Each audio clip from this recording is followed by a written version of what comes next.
সুপ্রিয় চতুর্থ শ্রেণীর শিক্ষার্থীরা, তোমাদের গণিত বইয়ের 65 পৃষ্ঠার প্রশ্নগুলোর উত্তর করব আজকে। 1 নাম্বার প্রশ্নের টিকগুলো করব। 5 অঙ্কের ক্ষুদ্রতম সংখ্যাকে 100 দ্বারা ভাগ করলে কত হবে? আমরা জানি 5 অঙ্কের ক্ষুদ্র সংখ্যা 1 দিয়ে 4টা শূন্য। এবার 5 অঙ্কের ক্ষুদ্রতম সংখ্যার সাথে 100 ভাগ করতে হবে। ভাগ 100 করলে আমরা ভাগফল 100 পাবো, অর্থাৎ গ নাম্বার উত্তর হবে 100। 2 নম্বরে বলছে 6573 ভাগ 100 সমান কত?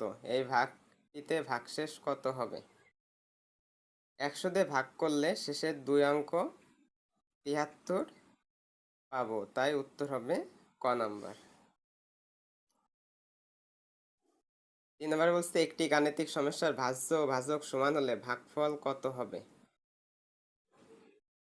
ভাজ্য ও ভাজক সমান হলে ভাগফল সমান হয়, এই জন্য 3-এর খ নাম্বার 1 উত্তর হবে।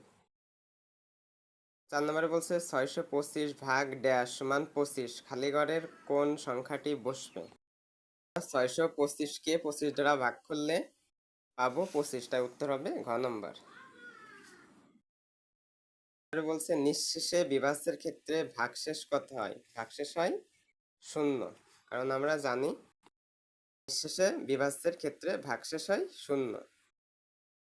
ভাগফল 5 এবং ভাজক ভাগফলের 5 গুণ হলে ভাজ্য কত? ভাগফল 5 এবং ভাগফলের 5 গুণ, তাহলে 5 গুণ অর্থাৎ 125 হবে। 125, তাই 6 নম্বরে আমরা উত্তর পাই ঘ নম্বর। 7 নম্বরে বলছে 340কে কোন সংখ্যা দিয়ে ভাগ করলে ভাগফল 17 হবে?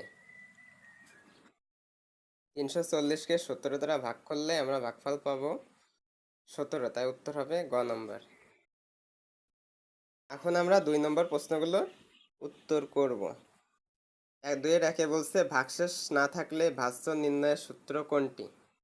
আমরা জানি ভাজ্য সমান ভাজক গুণ ভাগফল, তাই উত্তর হবে ভাজ্য সমান ভাজক গুণ ভাগফল।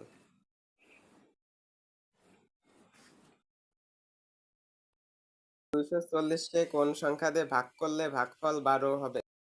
240কে 20 দ্বারা ভাগ করলে ভাগফল 12 হবে। 3 নম্বরে বলছে 500 টাকার একটি নোট দিয়ে 25 টাকা মূল্যের কয়টি রং পেন্সিল কেনা যাবে?